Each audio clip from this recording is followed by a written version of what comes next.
We'll learn about craft effective questions. This is what I've learned. Basically, it's about how to ask effective questions. Let's take a look at my notes. Effective questions. It's a very concise smart. About five the standard of effective questions. Specific, see, specific. The you have to focus on your problem you have to solve. Don't try to solve many problems at the same time. It's just a waste of time. Measurable. Your outcome should be quantified. Stakeholders don't need just listen to your words, your imagination. They have to look at the data you produced. Action oriented. How your data can encourage um, action to make change, like marketing. How your data can help the marketing team to have a new action plan, something like that. Relevant. Yeah, don't waste time on irrelevant stuff. Always keep on the core. And the time bound. You have to have a time um, sense. Time is tight, and you cannot just waste time. Mm, all right. It's kind of I think I explain it. My explanation kind of sucks, but this is kind of just theory. What's more important is practical business world. Yeah, when you ask questions, you also need to avoid three types of questions. Leading questions. Leading questions is you lead your audience to answer the way you want to hear. Like, yeah, you like the ice cream, right? Of course, when you ask this way, you want to hear that he said yes. And close-ended questions. It's just you only give him the answer. You only give him the choice to reply yes or no. Like, do you like this place? Yes or no. And the last one, vague questions. Vague questions, just like, for example, at a dinner table, mom or dad will ask kids, "How's your day?" It's too vague. Time, so most of the time, kids just answering, "Yeah, not bad." I think the best way to answer that question is there anything fun happening in school? More specific, you guide them to speak out those things that are they are interested in. That's that much for the PowerPoint. Right now, let's do the quiz together. Firstly, it's a quiz on crafting effective questions. Number one, a data analyst uses the SMART methodology to create a question that encourage change. Yeah, it's about action oriented. Action oriented always encourage change. Number two, a time bound SMART question specifies which of the following parameters: no, error, phase, or period. Yep. Number three, a data analyst working for mid-sized retailer is writing questions for customer experience survey. One of the questions is, do you prefer online or in store? Then they rewrite it to say, do you prefer shopping at our online marketplace or shopping at your local store? Describe why this is a more effective question. All right. I don't know, actually. All right. It's vague, whereas it includes more important context. Uh, the first question is leading? No. The first is close with respondent. Yeah.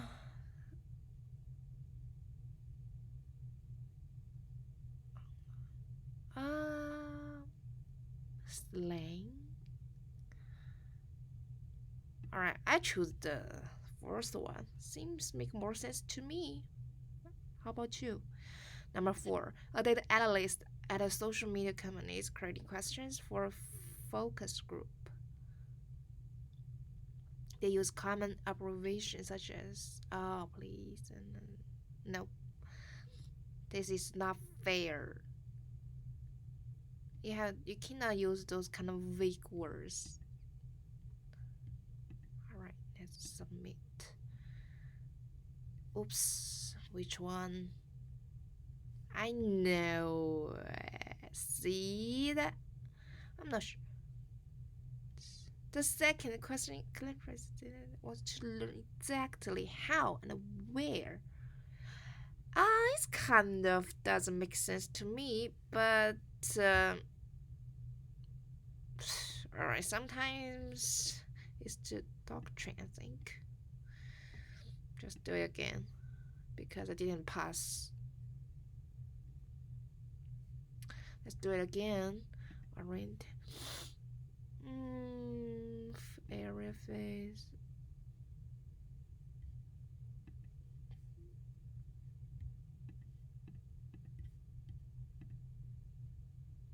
Alright, go to next item. Week one glossary. Let's look at. Oh, too much. Nope. Skip this one. Next. Weekly challenge. Alright, let's do it. Time quiz. 40 times. I usually finish it in 5 or 8 minutes. Number one, structured thinking involves which of the following forces? Oh.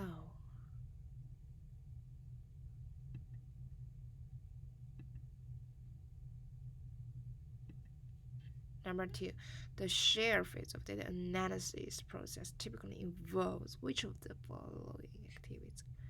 Communicating findings, creating slideshow to present, visualization. Nope. Number three, if a cooking supply store was to attract more customers, where can they advertise to better reach their target audience? Select all that apply. On TV during the season, find the best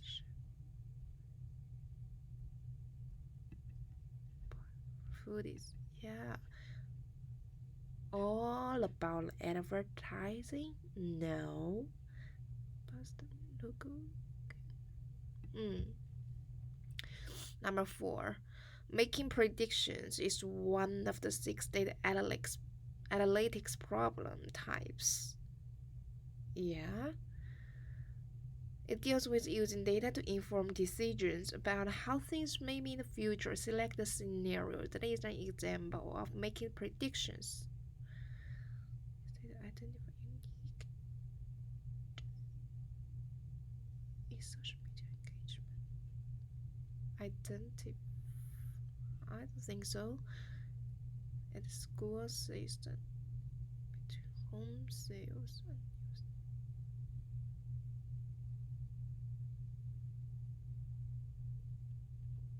yeah, kind of a prediction. Upcoming summer sale predictions. which year?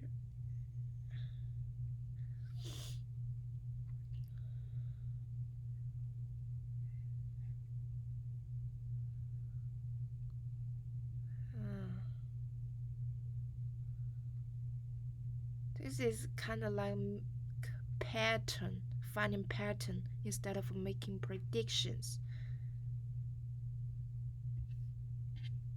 Number 5. So go back to number 4. I didn't choose this one because I think it's more about finding something unusual. Spotting problem unusual is one of the problem type, right? And this one is more like finding patterns, not predictions. So let's do number 5. Categorize things involves assigning items into categories. Identifying themes takes those categories a step further. Yeah. True. Number 6. Which of the following examples are close-ended?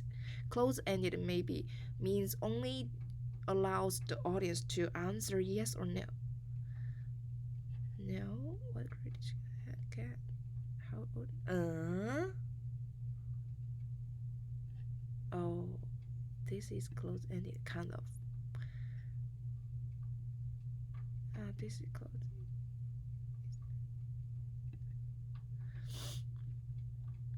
Yeah. Number 7, the question: why was the Monday afternoon yoga class successful? Is not measurable. Yeah, has nothing to do with data. Which of the following questions presents a measurable way to learn about the yoga class? How many customers respond to our yeah? The yoga instructor seemed more energetic at the beginning. No, basically have something to do with numbers, data.